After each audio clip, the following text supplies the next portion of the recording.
Hello, I am Ashvin Beetul. I will be presenting you on a review of virtual reality tools. And here, in the context, we're talking about the Engage VR. We'll have as contents the introduction, the plans comparison, general use, Engage VR in education, the benefits, challenges, and a personal reflection and recommendations, and then the conclusion and references. Let's start on the introduction. So, firstly, as uh, to introduce EngageVR.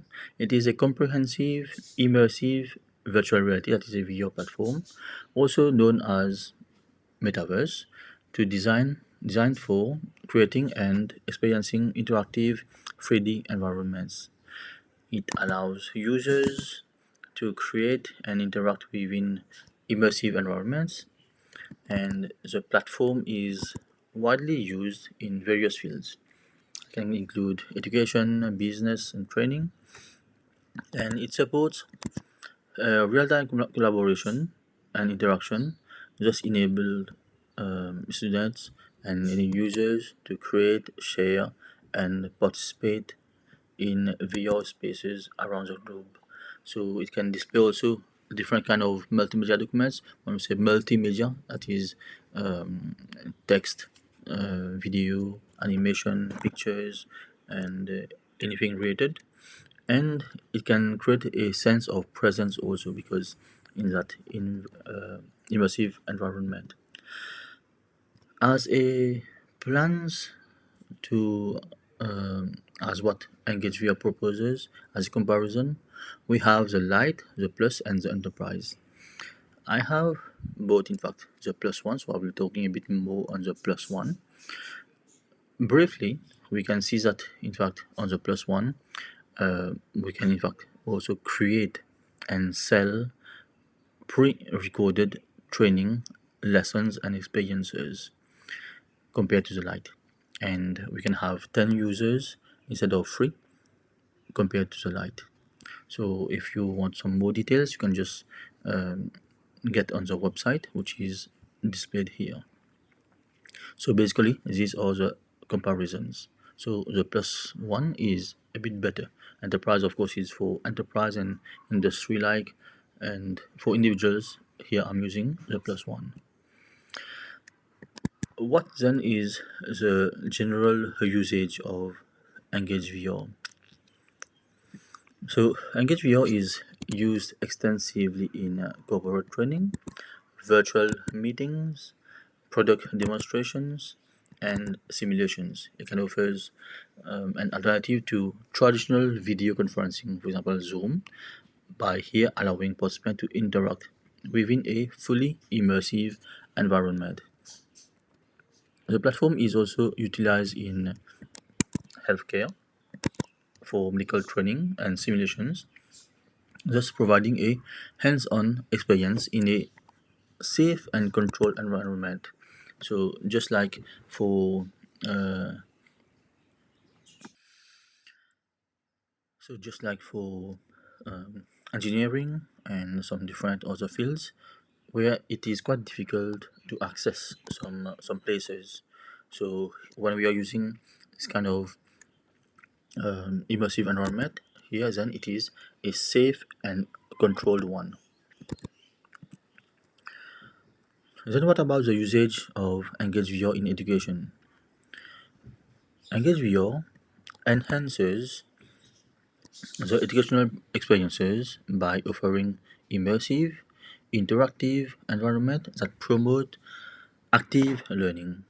It is used to create virtual classrooms, field trips, and simulations, allowing students to engage with content in a more meaningful way.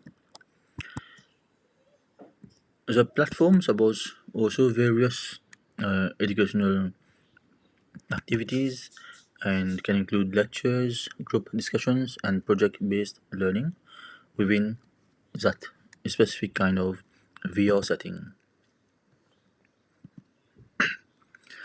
Then concerning the benefits of uh, Engage VR, firstly we can have an enhanced engagement. and EngageVR then captures the as a result captures the student attention by providing that immersive learning environment, thus leading to a uh, improved retention and understanding of complex concepts. Secondly, we can have an interactive learning. That is, a platform can facilitate hands-on learning experiences, which can be more effective than traditional methods, for example, that teaching directly in class. And then thirdly, we have the global collaboration, that is, students can interact with peers from around the world and promoting cross-cultural understanding and collaboration. So the overall, it captures student attention and they feel much more motivated to learn. Concerning the challenges, just as we have benefits, we have some challenges, and there are some challenges which can be as a barrier, because firstly, if we see the first one, technical requirements, that is, EngageVR, it requires high-end hardware and stable internet connection, and this one can be a barrier for some institutions. So indeed, EngageVR, as it needs that high-end hardware, is because it is a software, so we need to install it and then we can use. It is not like some others which are web-based. So this one we have to install it. Secondly, it is a cost. So the cost of generally all kind of AR VR is quite expensive, and here when we talk for Engage VR, the cost of VR equipment and the subscriptions, the plans, as we have just seen, in fact, as comparison for Engage VR, it's quite high, and this can be prohibitive for some schools and universities. Then also we have as challenges. The third one is the learning curve. So educators and students may require significant training to effectively use the platform, which then could be time consuming both for the educators and also for the students. But when we are talking also about um, educating the users, whoever it can be, educators or students, there should be also educating users on best practice for VR use, such as maintaining proper posture, adjusting the headset settings, and recognizing early signs of cyber sickness. According to literature, there are some different kind of cyber sickness because of VR, and especially when it is used too much. So education on some kind of best practice for the use of VR can help minimize any health issues which can be related to any kind of cyber sickness. Here we are inside Engage VR. So as you can see, the graphics are much better than any uh, than a web-based platform. And web-based platform, in fact, they should be using quite low poly, what is called low poly elements and graphics, so that it can load faster on the web. But here it is, as I mentioned, it is an installed one, and here the graphics are much better and seems even crisp. Like here, you see one is a second screenshot of the inside of Engage. So it is in fact much better than the web one. But anyway, the elements need to be downloaded when you access any specific room. And here you will see that even the avatars are also much more realistic than other platforms. So as a personal reflection, as I mentioned, uh, I bought a subscription, which is a plus one for the Engage VR, I've used it a few times, and I had to download it and then install the software compared to a web-based browser.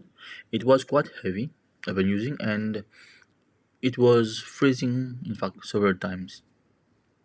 Yet it was a recent laptop, and by the way, I saw that also on in literature that some other people, other researchers had uh, reported that this software, whether it was updated or not, it was freezing on recent laptops.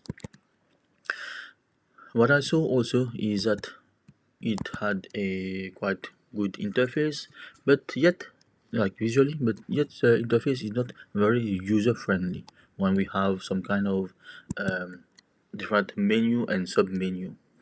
So maybe that can take time for some users to be uh, to get used to it.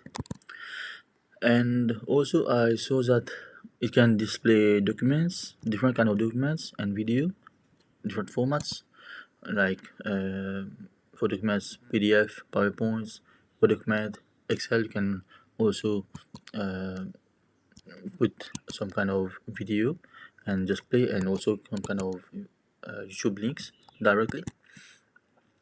And uh, there are some few access that are available only in the paid subscription. That is not a light one, which is a free.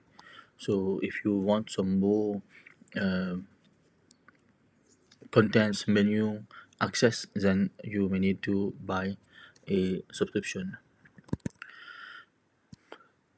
I intend, in fact, to use it, incorporate it in my teaching, and because just like uh, to have an to have a comparison also, but in this era, digital era, I find it really valuable for modern education. Then concerning some recommendations, uh, we can in fact begin with simple VR activities. That is, it should be like just to familiarize both the educators and students with the platform before scaling up. That is, before they can in fact uh, get to even other platforms or try to pay for it. But firstly, evaluate the needs. That is, before adopting EngageVR, access to whether the technical requirements and the learning curve align with your own capabilities and your institution capabilities. That is, if your institution can pay for it, it's fine. Then you can go for it. But be sure that the technical requirements are also considered. Secondly, we can seek for funding. That is, we can explore grants and funding opportunities to minimize the cost of VR equipment and here the software subscription, as we just saw that it is quite expensive. And lastly, the third one is professional development. That is, we can invest in professional development for educators to effectively integrate VR, engage VR into their teaching.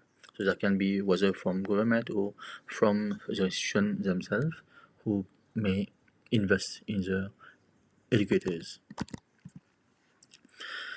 As conclusion, we have seen that in fact, in brief, Engage VR is really powerful, immersive, interactive experiences, and it can be used in various fields. And while there are some challenges related to cost, technical and like technical requirements and the learning curve, yet the benefits of enhanced engagement and experiential learning can make it a valuable addition to modern educational practices. And we have seen also that it can be like a real-time collaboration and interaction that is across the whole globe. So with the benefits, with the challenges, of course, there is a kind of balance. So we need to consider all these. And we have seen also, like, briefly for the benefits, it really captures the student's attention. And concerning the challenges, we have is still the learning curve, the high cost, and the hardware requirements. And for recommendation, we have seen that we need to familiarize with the platform, both for educators and also for the students. We can minimize the cost of equipment for some kind of funding, and we need to invest for educators. So here are my references. Thank you very much for your attention.